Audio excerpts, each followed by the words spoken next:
அனைவருக்கும் வணக்கம். மெட்ராஸ் உயர்நீதிமன்றத்தினுடைய 8ஆம் வகுப்பு தரத்தில் செய்முறை தேர்வு முடிச்சுட்டு வந்திருக்கிற மாணவர்களுக்கு அதில் எத்தனை மார்க் நீங்கள் எடுத்திருக்கிறீங்க அப்படிங்கிற ஒரு லிஸ்ட்டை இப்போது அந்த வெப்சைட்டில் வெளியிட்டிருக்கிறாங்க. கூடிய விரைவில் அதே வெப்சைட்டில் என்ன பண்ணுவாங்கன்னா உங்களுக்கான ஹால் டிக்கெட் ரிலீஸ் பண்ணுவாங்க. அந்த ஹால் டிக்கெட் கிடைக்கிற பட்சத்தில் நீங்கள் என்ன பண்ணணும் அப்படின்னா நேர்காணல் போகணும். நேர்காணல் சென்னை உயர்நீதிமன்ற வளாகத்துக்கு அழைக்கப்படுவீங்க. அந்த நேர்காணலுக்கு 30 மதிப்பெண்கள் வழங்குவாங்க.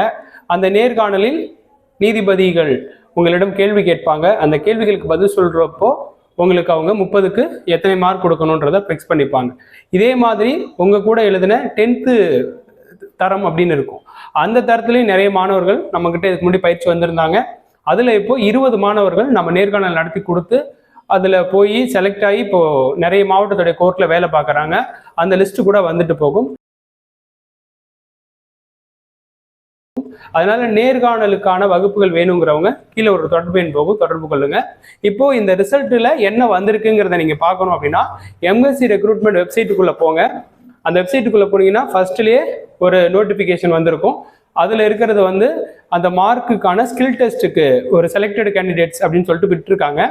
அந்த இதில் உள்ள போனீங்க அப்படின்னா உங்களுடைய ரெஜிஸ்டர் நம்பர், அதுக்கப்புறம் உங்கள் டேட் ஆஃப் பர்த், அப்புறம் ஒரு கேப்சா கேட்கும். சப்மிட் கொடுத்தீங்கன்னா நீங்கள் என்ன மார்க் எடுத்திருக்கீங்க இந்த செய்முறை தேர்வில் அப்படின்னு ஒரு மார்க் லிஸ்ட்டு கீழே இருக்கும். ஸோ அந்த மார்க் லிஸ்ட்டு 70க்கு நீங்கள் கால்குலேட் பண்ணிக்கணும். 70க்கு சிலர் வந்து 30 எடுத்திருக்கிறாங்க, சிலர் 40 எடுத்திருக்கிறாங்க, சிலர் 50, 54 வரைக்கும் கூட எடுத்திருக்கிறாங்க. அதனால நீங்கள் அதை போய் செக் பண்ணிக்கலாம் அந்த வெப்சைட்டில். ஸோ அடுத்தது பார்த்தீங்கன்னா இது யாருக்காக வந்திருக்குதுன்னா அறிவிக்கை எண் 116 171 வரை இருக்கக்கூடிய நோட்டிஃபிகேஷன் நம்பரில் இருக்கிறவங்களுக்கு தான் இந்த ரிசல்ட் விட்டுருக்குறாங்க. ஸோ இந்த அறிவிக்கை எண்ணில் இருந்தவங்க செய்முறை தேர்வுக்கு என்னைக்கு போனாங்க அப்படின்னா 4/11 14/11 வரைக்கும் சென்னையில் எஸ்ஆர்எம் ஹோட்டல் மேனேஜ்மெண்ட் இன்ஸ்டிடியூஷன்ஸில் நடந்திருந்தது. அங்கே போயிருந்தாங்க. ஸோ அவங்களுக்கான நேர்காணல் விரைவில் நடைபெறும். அதற்கான ஒரு ஹால் டிக்கெட்டையும் விரைவில் ரிலீஸ் பண்ணிடுவாங்க. ஸோ இப்போ நாங்கள் இந்த மாதிரி போட்டு பார்த்துட்டோம், எங்களுக்கு வந்து ஒரு குறிப்பிட்ட மார்க் ஒரு 30 மார்க் வந்திருக்கு, 48 மார்க் வந்திருக்குது அப்படின்னா இதில் குறைந்தபட்சம் தேர்ச்சி மதிப்பெண் ஏதாவது இருக்குதா அப்படின்னா இருக்கு. 70க்கு 28 மதிப்பெண் நீங்கள் எடுத்திருந்தீங்கன்னா நீங்கள் தேர்ச்சி பெற்றதாக அர்த்தம். அடுத்த கட்டத்திற்கு அழைப்பதற்கு வாய்ப்பு இருக்கிறது. ஏன்னா ஏற்கனவே உங்களில் ஹையஸ்ட் மார்க்கை தான் என்ன பண்ணியிருக்கிறாங்க அப்படின்னா அவங்க செய்முறை தேர்வுக்கு கூப்பிட்டுருக்குறாங்க. இப்போ அந்த ரிட்டன் எக்ஸாமில் எடுத்த மார்க்கு ப்ளஸ் இந்த 28க்கு மேற்பட்டவர்கள் எடுத்திருக்கிற மதிப்பெண்ணை வச்சு அடுத்த கட்ட லிஸ்ட் ரெடி பண்ணுவாங்க. இதுல இந்த 28 இல்லை 29 அப்படின்னு எடுத்திருக்கிறீங்கன்னா அது ஹையஸ்டா இருக்கும் பட்சத்தில் அதை எடுப்பாங்க. இல்லை அப்படின்னா இதுலயே வந்து 50க்கு மேல எடுத்தவங்கலாம் நிறைய பேர் இருக்கிறாங்க. இப்போ நம்மள்ட்ட படித்த மாணவர்களே சிலர் வந்து 57 வரைக்கும்லாம் எடுத்திருக்கிறாங்க, 70க்கு 57 வரைக்கும்லாம் எடுத்திருக்கிறாங்க. அப்ப இதை வந்து இன்னொரு வகையிலேயே நீங்க எடுத்துக்கணும். 28க்கு மேல இருக்கு என்ன அப்போ கண்டிப்பாக கூப்பிடுவாங்களன்னா அது ஒரு கொஸ்டின் மார்க் கூட நீங்கள் யோசிக்கணும். என்ன காரணம்னா இப்போ ஒரு குரூப் 4 எக்ஸாமினேஷன்ஸ் இருக்கு. ஸோ அதில் பார்த்தீங்கன்னா ஒரு எழுத்து தேர்வில் என்ன பண்ணுவாங்க அப்படின்னா 90 மதிப்பெண் எடுத்தாலே அவங்க பாஸு தேர்ச்சின்னு அர்த்தம். பட் ஆனால் அவங்கள கவுன்சிலிங் கூப்பிட மாட்டாங்க, அவங்களுக்கு போஸ்டிங் கொடுத்துட மாட்டாங்க. ஹையஸ்ட் எடுக்க வேண்டியது எவ்வளோ வேணாலும் எடுக்கணும், மினிமம் அப்படிங்கிறது வந்து 90ன்னு கொடுத்துருக்குறாங்க. அதனால இதில் வந்து 28க்கு மேலே எடுத்திருந்தாலும் நீங்கள் வந்து ஹையஸ்ட்டாக எடுத்திருக்கிறீங்க அப்படிங்கிற பட்சத்தில் டெஃபினட்டாக உங்களுக்கு வரும். அதை இன்னும் அவங்க தான் முடிவு பண்ணணும். 28 வந்து மேலே எடுத்தவங்களால கூப்பிட்டுலாமா வேணாமாங்கிறத அவங்க தான் முடிவு பண்ணணும். அதை பார்த்துக்குங்க. ஸோ அதுக்கப்புறம் நீங்கள் இப்போ எவ்வளோ மார்க் எடுத்திருக்கிறீங்களோ அதை பார்த்துக்குங்க. ஸோ இன்னும் உங்களுக்கு ஒரு கட்டம் இருக்குது இந்த போஸ்டிங் வாங்குறதுக்கு. ஓகேங்களா? அப்போ அந்த போஸ்டிங் வாங்கணும்னா உங்களுக்கு இனிமேல் வந்து தேர்வு ஆனவர்கள் அப்படின்னு அவங்க செலக்ட் பண்ணி இப்போ இந்த லிஸ்ட் மட்டும் தான் போட்டிருக்கிறாங்க. ஆனால் என்ன வரணும் அப்படின்னா இனிமேல் ஹால் டிக்கெட் வரணும். ஸோ ஹால் டிக்கெட்டு போட்டுருவாங்க. இதில் ஒரு கட் ஆஃப் ரேஞ்ச் போடுவாங்க, இதில் ஒரு ஹால் டிக்கெட் போடுவாங்க. அந்த ஹால் டிக்கெட்டில் மென்ஷன் பண்ணுவாங்க இத்தனாம் தேதி இந்த இடத்துல நேர்காணல் நடக்க போகுது, நீங்கள் வந்துருங்க அப்படிம்பாங்க. இப்போ நேர்காணலுக்கு வரவர்களுக்கு ஹால் டிக்கெட் கிடைச்ச பிறகு அல்லது உங்களுக்கு மதிப்பெண் எவ்வளோ எடுத்திருக்கீங்கன்னு தெரியும், உங்களுக்கே தெரியும்.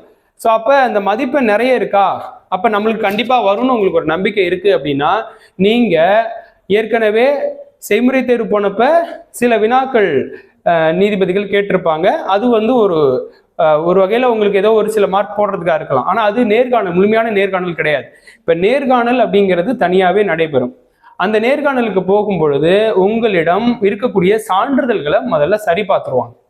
அதனால அவங்க ஏற்கனவே சொல்லி இருக்கிறாங்க என்னென்ன சான்றிதழ்கள் வேணும் அப்படின்ட்டு.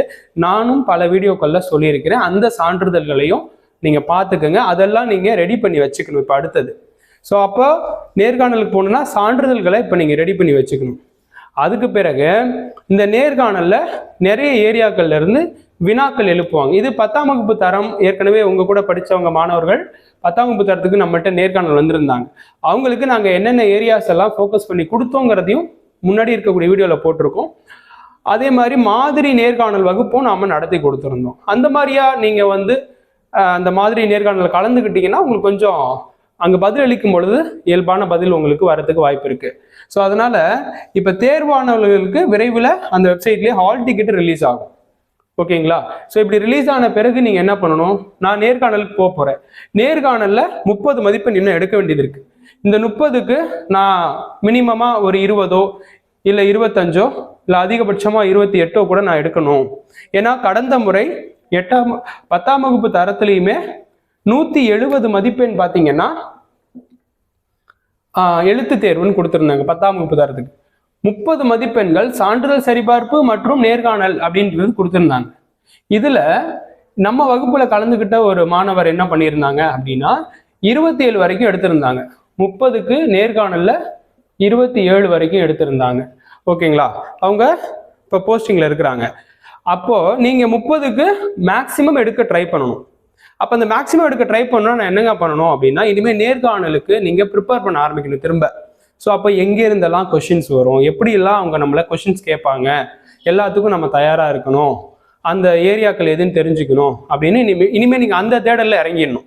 நேர்காணலுக்கு தயாராகிற தேடலில் இறங்கிடணும். அப்போ தான் நீங்கள் மறுபடியும் இதில் நல்ல மார்க் எடுத்து உங்களுக்கு போஸ்டிங்கை நீங்கள் கன்ஃபார்ம் பண்ண முடியும். இதோட மொத்த வேக்கண்ட்டு 2329. இதில் ஏற்கனவே 10th தரத்தில் சில போஸ்டிங் ஃபில் பண்ணிட்டாங்க. இப்போ மீதி இருக்கக்கூடிய போஸ்டிங்கில் தான் இந்த 8th லெவலுக்கு நிறைய போஸ்டிங்ஸ் இருக்குது. இதை ஃபில்அப் பண்ணிடுவாங்க. ஓகேங்களா? இது சம்பந்தமாக இன்னும் வேறு ஏதாவது தகவல் தெரியும் பட்சத்தில் உங்களுக்கு தெரியப்படுத்துகிறேன். நன்றி, வணக்கம்.